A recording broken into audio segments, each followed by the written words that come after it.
Electric current यानी कि विद्युत धारा के 10 सब्जेक्टिव क्वेश्चन करने वाले हैं जो कि आपके बिहार बोर्ड एग्जामिनेशन दृष्टि से काफ़ी ही ज़्यादा इंपॉर्टेंट है। और आज का क्लास भी बहुत ज़्यादा इंपॉर्टेंट है। तो आप सभी स्टूडेंट से मैं आग्रह करना चाहूँगा कि भैया आप इस बिना वीडियो को स्किप किए इन तक वॉच करना ताकि आप सभी को सारी डिटेल्स पता चल जाए।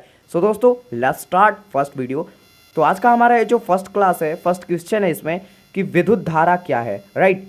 इलेक्ट्रिक करंट क्या है इसको हम लोग समझते हैं ज़रा, ठीक है। और साथ में जो भी क्वेश्चन रहेगा उसके डिफिनेशन के साथ साथ उससे रिलेटेड जितने भी टर्म्स और कंडीशन होंगे उसके बारे में भी अच्छी तरीके से समझ लेंगे। विद्युत धारा को इंग्लिश में इलेक्ट्रिक करंट कहते हैं, ठीक है।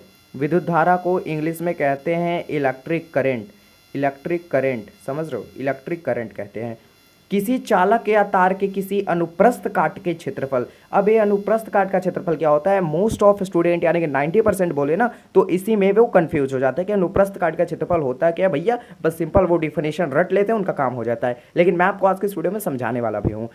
तो अनुप्रस्थ काट के क्षेत्रफल से होकर गुजरने वाली प्रति सेकंड कहने का मतलब 1 सेकंड होता है। प्रति सेकंड कहने का मतलब 1 सेकंड, ठीक है, 1 सेकंड। प्रति सेकंड प्रवाहित आवेश की मात्रा को विद्युत धारा कहते हैं। अब इसका हम फार्मूला जरा निकाल लेते हैं। लेकिन उससे पहले मैं आपको अनुप्रस्थ काट का क्षेत्रफल बता देता हूं कि अनुप्रस्थ काट का क्षेत्रफल क्या होता है। लाइक मानो ये कोई तार है, ये कोई तार है। अब इस तार में ये वाला जो आप देख रहे हो ना फिगर इस टाइप का, जो कि आपका सर्कल टाइप का दिख रहा है, इधर भी देख पा रहे होगे। तो ये भी आपका अनुप्रस्थ काट का क्षेत्रफल हो गया और ये भी आपका अनुप्रस्थ काट का क्षेत्रफल हो गया। समझ रहे हो। एक और कंडीशन करके मैं आपको समझाता हूँ। मान लो इसको हम बीच से इसको काट देते हैं और इस वाले पार्ट को उठाकर हम यहाँ पे ला देते हैं, तो इसका फिगर कुछ इस टाइप से दिखेगा। तो ये इस टाइप से दिखेगा। तो ये वाला जो एक नया फिगर तैयार हुआ ना, ये वाला जो नया सर्कल यहाँ पे क्रिएट हुआ, यही कहलाता हमारा अनुप्रस्थ काट का क्षेत्रफल। और इसी से होकर अगर आवेश गुजरेगा 1 सेकंड में, जितना आवेश गुजरेगा ना वही आपका विद्युत धारा कहलाता है। अब मैं आप सभी को समझाता हूं इस डिफिनेशन को जरा, ठीक है। मान लो ये कोई चालक तार है, ये कोई तार है, इसका अनुप्रस्थ काट का क्षेत्रफल ये है, आपको पता है। तो इसी अनुप्रस्थ काट के क्षेत्रफल से होकर गुजरने वाले की जो आवेश होगी 1 सेकंड में भैया, 1 सेकंड में जितना आवेश गुजरेगा वही आपका विद्युत धारा कहलाता है, इलेक्ट्रिक करंट कहलाता है। विद्युत धारा को आई से सूचित करते हैं, आपको पता होना चाहिए विद्युत धारा को आई से सूचित करते हैं। अब इस आई बराबर क्या फॉर्मूला निकल कर आ जाएगा, तो आप देखो, एक मिनट, मैं मानता हूं टी समय में क्यू आवेश यहां से प्रवाहित हो रहा है, टी समय में क्यू आवेश प्रवाहित हो रहा है। लेकिन मेरे को पूछ रहा है 1 सेकंड में ना, तो 1 सेकंड के लिए अगर मान लो मैं करूंगा तो 1 सेकंड के लिए कितना हो जाएगा, क्यू बटा का टी हो जाएगा। एक एक नियम से आपने पढ़ रखा है, क्यू बटा का टी। तो ये जो क्यू बटा का टी आया ना, यही आपका होता है फार्मूला आपका विद्युत धारा का। तो यहाँ से फार्मूला आ गया हमारा आई बराबर क्यू बटा का टी। अब इस फार्मूले को चाहो तो और आप डिराइव कर सकते हो, यहाँ पे आप क्यू का वैल्यू रख सकते हो, क्यू बराबर एनी आपने पढ़ रखा है, तो एनी बटा का टी, ठीक है। समझ रहे हो, एन क्या है, नंबर ऑफ इलेक्ट्रॉन, और ये हमारा फंडामेंटल चार्ज होता है, ये आप सभी ने पढ़ रखा है इलेक्ट्रोस्टैटिक में। सो दोस्तों आइए बढ़ते हैं, कुछ और टर्म्स और कंडीशन है विद्युत धारा से रिलेटेड। लाइक यह अदिश राशि होता है, ठीक है। यह क्या होता है, अदिश राशि होता है। इसका ऐसा ही मात्रक बात कर ले तो इसका फार्मूला देख लो, सिंपल, आप क्यू बटा टी। अब इस आवेश का होता है कूलम्ब और समय का होता है सेकंड, तो कूलम्ब पर सेकंड इसका ऐसा ही मात्रक हो गया। चाहे तो इसको कूलम्ब पर सेकंड को आप एम्पियर कह सकते हो, एम्पियर ज़्यादातर फेमस है। चलो अब बढ़ते हैं नेक्स्ट क्वेश्चन की धारा घनत्व क्या होता है। अब धारा घनत्व हम लोग समझ लेते हैं। धारा घनत्व को इंग्लिश में कहते हैं करंट डेंसिटी। धारा घनत्व को इंग्लिश में कहते हैं हम लोग करंट डेंसिटी, ठीक है, करंट डेंसिटी कहते हैं।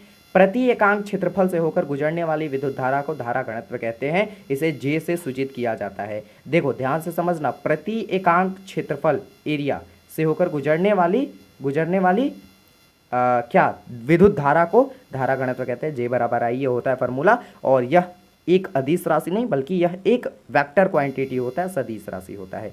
अब बढ़ते आगे, यहाँ पे हमारे टाइपिस्ट महोदय ने यहाँ पे गलत कर दिया, यहाँ पे इसको गलत काट के अब श्रांति काल इसको कर लेना। क्या कर लेना, श्रांति काल क्या होता है इसको जरा समझते हैं। श्रांति काल क्या है, रिलैक्सेशन टाइम इसे इंग्लिश में कहते हैं। क्या कहते हैं, रिलैक्सेशन टाइम। तो मुक्त इलेक्ट्रॉन, मान लो श्रांति हो जाएगा ना, श्रांति, ठीक है। तो मुक्त इलेक्ट्रॉन, ये मान लो चालक तार है, इसमें मुक्त इलेक्ट्रॉन होंगे इसमें। अब इस मुक्त इलेक्ट्रॉन और इसके अंदर परमाणु भी होगा, एटम्स भी होंगे, और इस मुक्त इलेक्ट्रॉन, फ्री इलेक्ट्रॉन और इस एटम के बीच अगर मान लो 2 बार क्रमागत टक्कर हो गया और इसी टक्कर में जो लगा टाइम आपका कहलाएगा वो कहलाएगा रिलैक्सेशन टाइम, यानी कि श्रांति काल आपका कहलाएगा। श्रांति काल को हम लोग टाउ से डिनोट करते हैं। श्रांति काल को हम लोग किससे डिनोट करते हैं? टाउ से डिनोट करते हैं, इस तरीके से, समझ रहे हो। चलो आगे बढ़ते हैं 4 नंबर क्वेश्चन की ओर। अपवाह वेग क्या है? ठीक है, इसका एक और नाम होता है, वो होता है अणुगमन वेग। अणुगमन वेग, अनुगमन वेग, ठीक है। इसे इंग्लिश में कहते हैं ड्रिफ्ट वेलोसिटी, ड्रिफ्ट वेलोसिटी, ठीक है। समझो, तो जब किसी चालक या तार को बाह्य विद्युतीय क्षेत्र में स्थापित कर दिया जाता है, ये समझने वाली टॉपिक है, मैं आपको समझाऊंगा। जब किसी चालक या तार को बाह्य विद्युतीय क्षेत्र में स्थापित कर दिया जाता है, तब फ्री इलेक्ट्रॉन का एक ही दिशा में प्रवाह के औसत वेग को अपवाह वेग कहते हैं। उम्मीद है कि आपको डिफिनेशन तो से तो काफ़ी कुछ नहीं समझ में आया होगा, बट मैं आपको क्लियर कर दे रहा हूँ, समझना।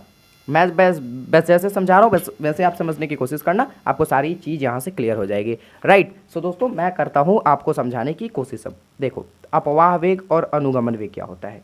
मान लो, जैसे कि मान लो मैं यहाँ पे एक चालक तार बना लेता हूँ, ठीक है, चालक तार बना रहा हूँ। चलो, इस टाइप के चालक तार मैंने बना लिए, कुछ बड़ा बना लेता हूँ। ये मान लो कोई चालक तार है हमारा।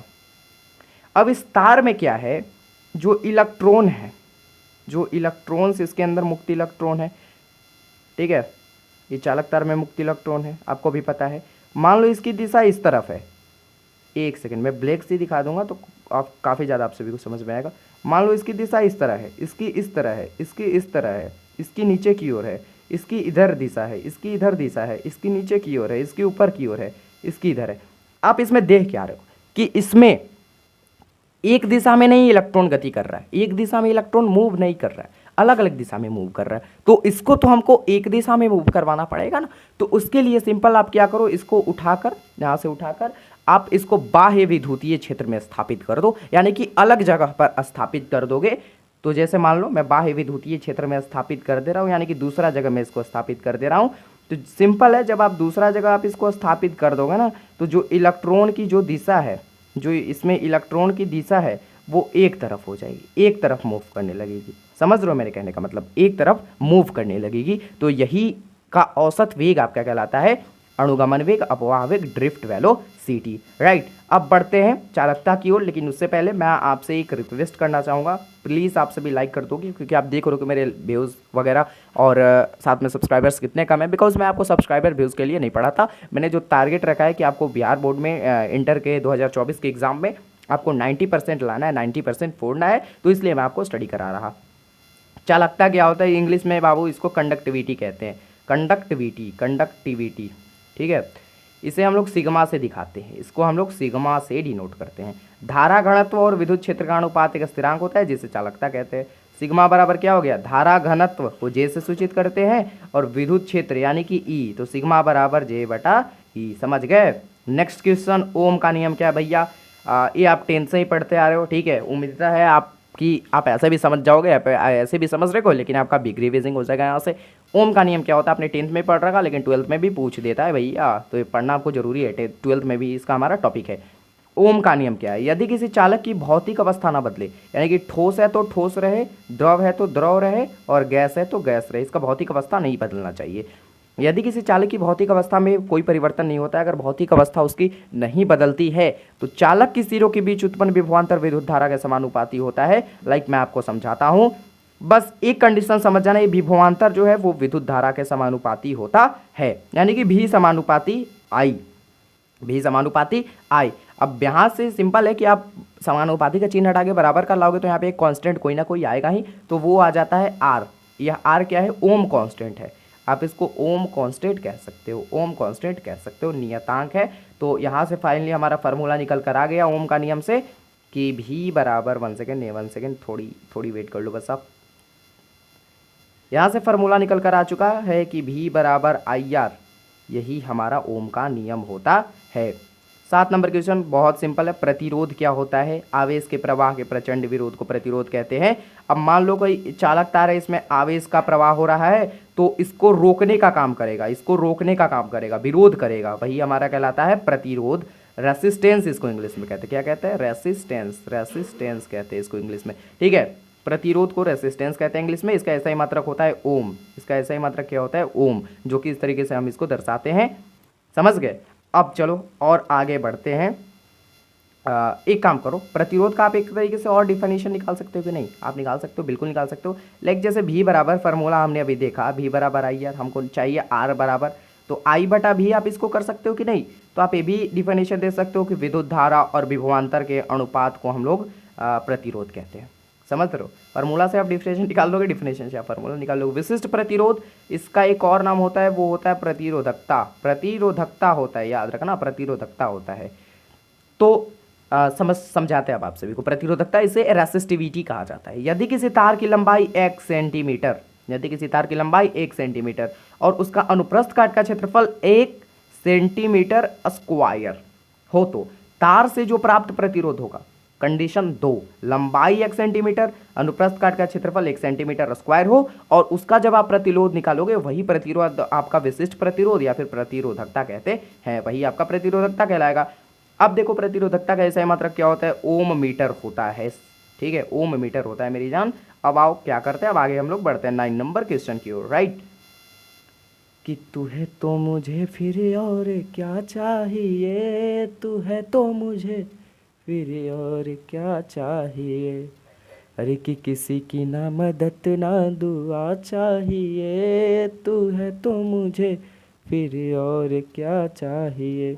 तो दोस्तों अब देखो 9 नंबर क्वेश्चन है कि थोड़ा इंटरटेनमेंट होते रहना चाहिए, मजा आता है स्टूडेंट को। विद्युत वाहक बल क्या होता है, इलेक्ट्रोमोटिक फोर्स कहते हैं इंग्लिश में इसको। तो किसी सेल की प्रति एकांक धन आवेश को निम्न विभव से उच्च विभव की ओर ले जाने में किया गया कार्य को विद्युत वाहक बल कहते हैं। सेल को हम लोग इस तरीके से डिनोट करते हैं, प्लस टर्मिनल है हमारा, माइनस टर्मिनल। तो निम्न ये वाला हमारा हो गया और ये वाला आगे हो गया उच्च। तो समझना, यहाँ से यहाँ तक ले जाने में जो कार्य किया जाएगा ना, W कार्य किया जाएगा, वही हमारा विद्युत वाहक बल कहलाता है। कार्बन प्रतिरोध क्या होता है, लास्ट ही क्वेश्चन है बेसिकली हमारे।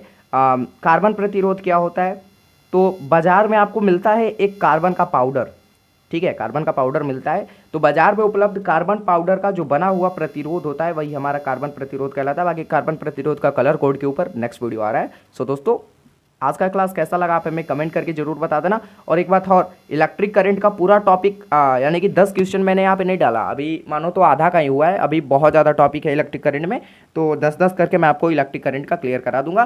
तो दोस्तों मिलते जल्दी की नेक्स्ट वीडियो में। तो प्लीज़ आप सभी लाइक कर देंगे, वीडियो को सब्सक्राइब कर देंगे। नहीं बोलने का मतलब ये नहीं कि मैं मेरे को दुख नहीं होता है, सो प्लीज़ सब्सक्राइब कर देंगे।